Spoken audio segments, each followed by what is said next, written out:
Hello, എല്ലാവർക്കും നമസ്കാരം. 7 ദിവസത്തെ ബത്ലഹേം കുടുംബ യൂണിറ്റിന്റെ കളക്ഷൻ റിപ്പോർട്ടുമായിട്ടാണ് നമ്മൾ വന്നിരിക്കുന്നത്. ഇന്ന് സിനിമയ്ക്ക് റെക്കോർഡ് കളക്ഷനാണ് വന്നിരിക്കുന്നത്.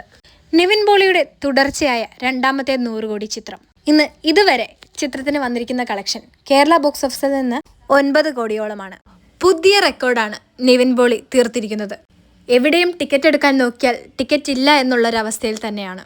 ഇന്ന് ഇതുവരെ 5,26,000-ഓളം ടിക്കറ്റുകൾ വിറ്റുപോയതായിട്ടാണ് ട്രാക്കേഴ്സ് പറയുന്നത്. കേരള ബോക്സ് ഓഫീസിൽ നിന്ന് മാത്രമായി സിനിമ ഇന്ന് 50 കോടിയോളം നേടിയിരിക്കുകയാണ്.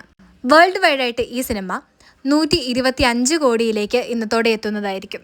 ആദ്യ ദിനം വേൾഡ് വൈഡായിട്ട് ബത്ലഹേം കുടുംബ യൂണിറ്റിന് നേടാൻ കഴിഞ്ഞത് 15 കോടിയോളമായിരുന്നു.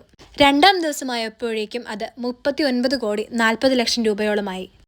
മൂന്നാം ദിനം ബത്ലഹേം കുടുംബ യൂണിറ്റ് നേടിയത് 64 കോടി 40 ലക്ഷം രൂപയാണ്. നാലാം ദിനമായപ്പോഴേക്കും അത് 79 കോടി 50 ലക്ഷം രൂപയിലേക്ക് എത്തി. അഞ്ചാം ദിനം 95 കോടിയും 6-ാം ദിനം 114 കോടിയിലേക്കും സിനിമ എത്തി.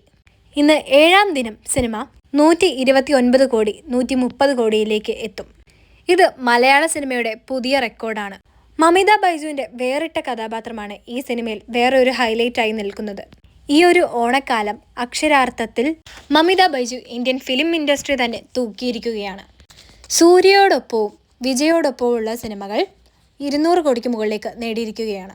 വിജയോടൊപ്പമുള്ള സിനിമ 300 കോടിയും കടന്ന് ഇപ്പോൾ നിവിൻ പോളിയുമായുള്ള ചിത്രം 100 കോടിയും കടന്ന് 200 കോടിയിലേക്ക് എത്തുകയാണ്. ഈ ഒരു ഓണക്കാലം ശരിക്കും മമിത ബൈജുവിൻ്റെ തന്നെയാണ്. വേറിട്ട ചിത്രങ്ങൾ, വേറിട്ട ഭാഷകൾ, എല്ലാം ഒന്നിനൊന്നിന് ഡിഫറൻ്റായി പ്രേക്ഷകരെ തൃപ്തിപ്പെടുത്തിയ കഥാപാത്രങ്ങൾ. ഹേറ്റേഴ്സ് ഇല്ലാത്ത നായകൻ നിവിൻ പോളി. ഒരു 100 കോടി വരുമ്പോൾ അദ്ദേഹം വെറും സിമ്പിളായിട്ട് തന്നെയാണ് എത്തിയിരിക്കുന്നത്. ഈ ഞായറാഴ്ചയോടുകൂടി തന്നെ സിനിമ 200 കോടിയിലേക്ക് എത്തും. തമിഴിലും തെലുങ്കിലും സെപ്റ്റംബർ 4-ഓടെ സിനിമ ഡബ്ഡ് വേർഷനും എത്തുകയാണ്. അതോടുകൂടി കാര്യങ്ങൾ മാറിമറിയും. അവിടെയും പോസിറ്റീവ് അടിച്ചാൽ സിനിമ ചെന്ന് നിൽക്കാൻ പോകുന്നത് 300 കോടിയിലേക്കായിരിക്കും.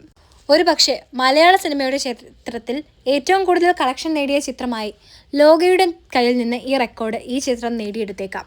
കേരളത്തിൽ ഇപ്പോൾ എവിടെ നോക്കിയാലും ഈ ഒരു സിനിമയ്ക്ക് ടിക്കറ്റ് കിട്ടാനില്ല. രാവിലെ 6 മണി മുതലുള്ള മോർണിംഗ് ഷോസ് ഉണ്ട്, അതുപോലെ വൈകുന്നേരമായിട്ട് പോലും എക്സ്ട്രാ ഷോസ് ഉണ്ട്. എന്നിട്ട് പോലും ടിക്കറ്റ് കിട്ടാൻ പറ്റാത്ത ഒരവസ്ഥയാണ്. നാളത്തെ പ്രീസെയിൽ ഇതോടുകൂടി തന്നെ 5.5 കോടിയിലേക്ക് എത്തിയിരിക്കുകയാണ്. നാളെയും 9 കോടിക്ക് മുകളിലേക്ക് സിനിമ കളക്ഷൻ നേടും. അതായത് വരുന്ന 3 ദിവസങ്ങൾ കൊണ്ട് നമ്മൾ കേരള ബോക്സ് ഓഫീസിൽ നിന്ന് എക്സ്പെക്ട് ചെയ്യുന്ന കളക്ഷൻ 30 കോടിക്ക് മുകളിലാണ്. തീർച്ചയായും വരുന്ന തിങ്കളാഴ്ചയോടുകൂടി തന്നെ സിനിമ 200 കോടി ക്ലബിലേക്ക് കയറും. ഈ സിനിമ എന്നത്തേക്ക് 200 കോടി ക്ലബിലേക്ക് നേടും എന്നാണ് നിങ്ങൾക്ക് തോന്നുന്നത്? കമൻസിലൂടെ പറയുക. കൂടെ ലൈക്കും ഷെയറും സബ്സ്ക്രൈബും ചെയ്ത് സപ്പോർട്ട് ചെയ്യാൻ മറക്കല്ലേ.